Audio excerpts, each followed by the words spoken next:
Bienvenue sur Africa 24 dans cette nouvelle édition du Non-Stop Info. Voici les titres de l'actualité. Première apparition publique le 16 juin de l'ancien président soudanais Omar el-Béchir depuis sa destitution. L'ex-chef de l'État a été déféré au parquet de Khartoum, l'entame d'un long processus judiciaire. Amélioration des recettes pétrolières au Tchad. Au premier trimestre 2019, les recettes de l'or noir tchadien ont connu une hausse de 64,05%, ce qui se chiffre à près de 30 milliards de francs CFA en valeur relative.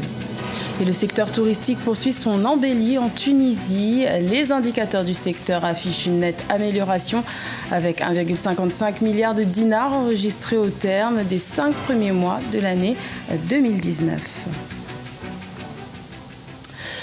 L'ancien président soudanais Omar el-Béchir est apparu en public le 16 juin, une première depuis sa destitution le 11 avril 2019. L'ex-chef de l'État a été déféré au parquet de Khartoum, escorté par un important dispositif militaire.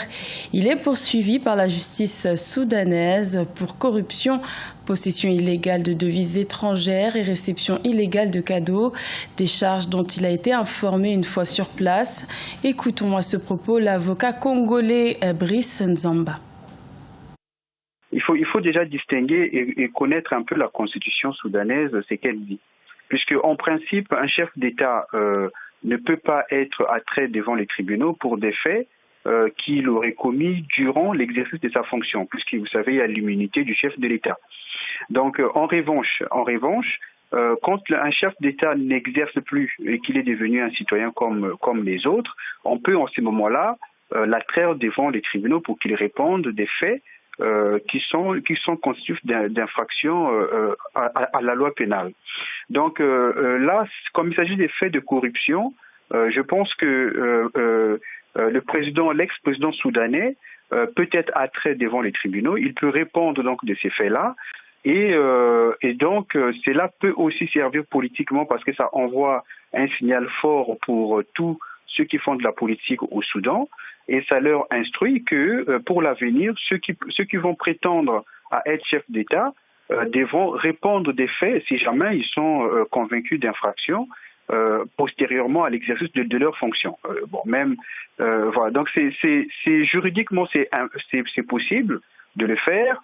Ça constitue une jurisprudence en politique, notamment au Soudan et même au niveau de l'Afrique, au sud du Sahara.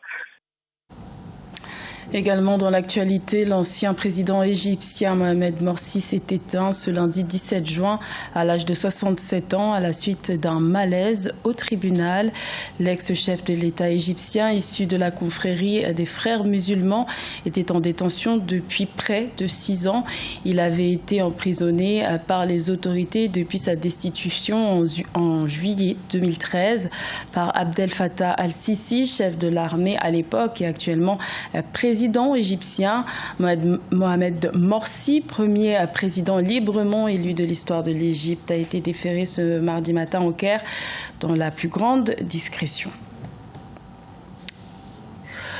Au Tchad, les recettes pétrolières ont connu une augmentation de plus de 64% au premier trimestre 2019. Cette amélioration s'explique notamment par l'augmentation au volume de la production du pétrole brut et par la dépréciation du taux de change du dollar par rapport au franc CFA. Plus de détails avec Marcel Farbamaroun. Au 31 mars 2019, les recettes pétrolières au Tchad se sont élevées à 76,5 milliards de francs CFA contre 46,6 milliards de francs CFA à la même période en 2018. Selon un rapport publié par le ministère tchadien des Finances et du Budget, ces recettes ont enregistré une hausse de près de 30 milliards de francs CFA en valeur relative et une augmentation de 64,05% en valeur absolue. L'augmentation en volume de production du pétrole brut et la dépréciation du taux de change du dollar par rapport au franc CFA expliquent cette amélioration des recettes pétrolières. Par rapport aux recettes, c'est dû au projet polymère projet ESSO. Il y a le projet bassin de Bongo, associé à la production de Glencore et de MPC. MPC qui est une compagnie chinoise. La remontée continue du prix du baril sur le marché international, ainsi que l'entrée en production de nouveaux champs pétrolifères, offre de belles perspectives à court terme au secteur pétrolier tchadien. L'implantation du champ pétrolier de Daniela au sud du Tchad devrait accroître la production avec une capacité de 15 000 barils par jour. Il y a un fort investissement dans le secteur pétrolier qui se ressent ici au niveau du Tchad. Donc, ce fort investissement au niveau du secteur pétrolier donne déjà des perspectives favorables sur le plan d'accroissement des recettes pétrolières. Le pétrole constitue près de 80% des revenus du Tchad. Il reste un levier important du développement, avec notamment la construction du pipeline Tchad-Cameroun en 2003, qui facilite l'exportation du brut tchadien. La production du pétrole au Tchad est passée de 60 000 barils par jour en 2011 à 100 000 barils par jour depuis 2018. En Tunisie, le secteur du tourisme confirme sa hausse avec 43% de recettes touristiques en plus de janvier à mai 2019. Des recettes qui ont atteint 1,55 milliard de dinars. Un regain d'activité après les attaques terroristes de 2015 qui avaient freiné le développement du secteur. Solène Duplessis. Le secteur du tourisme poursuit son embellie en Tunisie. Les recettes touristiques se sont établies à 1,55 milliard de dinars, l'équivalent de 509 millions de dollars de janvier à mai 2019, contre 1,08 milliard de dinars en 2018, une hausse de 43% selon la Banque centrale de Tunisie.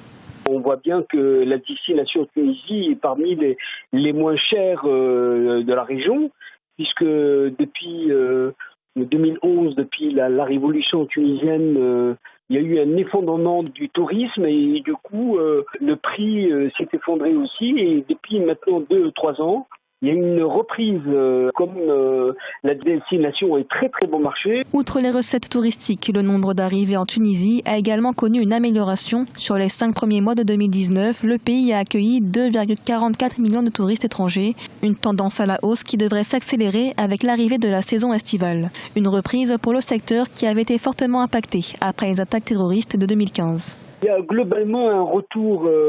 une maîtrise d'abord de la sécurité et puis les touristes professionnels et les professionnels ont eux-mêmes su prendre les mesures pour s'organiser, pour sécuriser leur site, augmenter la surveillance et du coup les critères d'amélioration expliquent cette tendance haussière. Rappelons que la Tunisie avait accueilli 8,3 millions de touristes en 2018 selon les statistiques gouvernementales, une performance encourageante pour le ministère du Tourisme qui espère atteindre 9 millions de visiteurs sur l'ensemble de l'année 2019.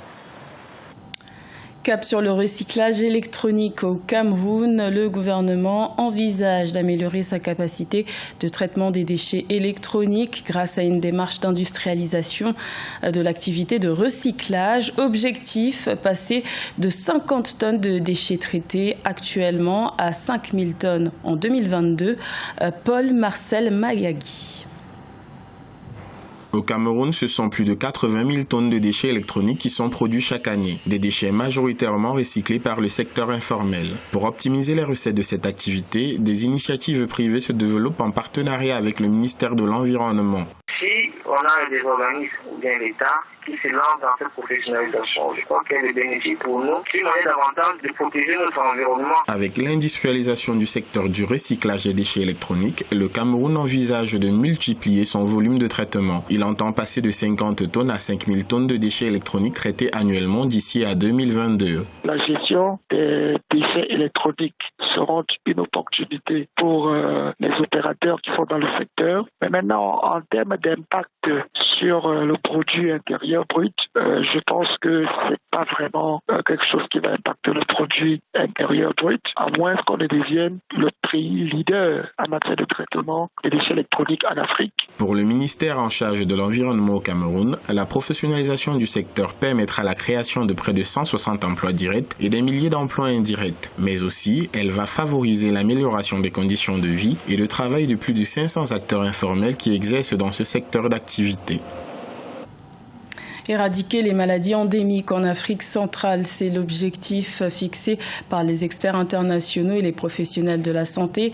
Chaque année, des millions de personnes décèdent à cause de la tuberculose ou encore des hépatites sur le continent. L'urgence, c'est de mettre en place des stratégies pour lutter efficacement contre ces fléaux. Reportage de notre correspondante au Cameroun, Viviane Baoken.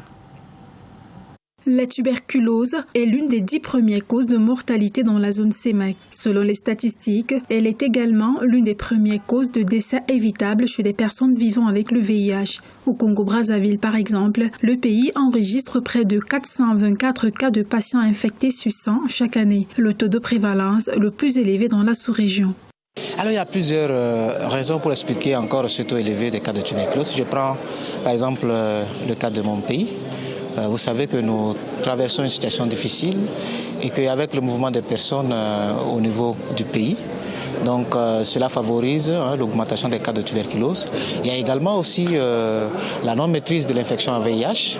Au niveau de la sous-région, vous savez que les personnes vivant avec le VIH sont au risque de développer la tuberculose. Donc tous ces facteurs-là expliquent à ce que ce taux-là reste toujours élevé au niveau de la sous-région. Des données tout aussi alarmantes pour les hépatites. En 2015, la sous-région a enregistré près de 1,34 million de décès liés aux hépatites virales. Dans le monde, on en compte 325 millions de malades selon l'OMS. Pour les experts, le taux important de prévalence des hépatites virales est dû à la négligence dont elle fait l'objet dans les institutions sanitaires des pays de la CEMAC. Beaucoup de populations ne sont pas au courant de ce que c'est que les hépatites et pourtant il s'agit pour le cas du B d'une maladie qui est évitable par la vaccination.